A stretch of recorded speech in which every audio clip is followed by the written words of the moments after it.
আজকের গন্তব্য আমাদের চায়ের বাড়ি। চায়ের বাড়িতে গিয়েই আমরা নিয়েছিলাম পেস্তা চা। তারপর শুনুন,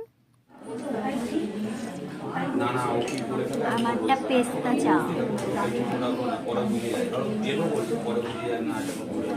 ভালো খেতে, পেস্তার একটা ফ্লেভার আছে, কিন্তু আমি পেস্তাটা কেন খুঁজে পাচ্ছি না। নেই, ফ্লেভারটা আছে, ভালো।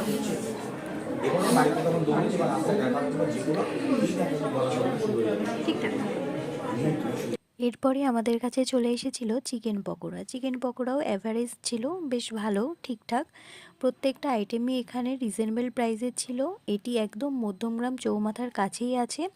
এখানে গাড়ি পার্কিংয়ের হয়তো আপনাদের একটু সমস্যা হতে পারে, জায়গাটা একটু পার্কিংয়ের জন্য একটু কম। যাই হোক, এদিক ওদিক আপনারা রাখতেই পারবেন, একবার ট্রাই করতে পারেন। আশা করি সকলের ভালো লাগবে। আজ তাহলে এইটুকুই।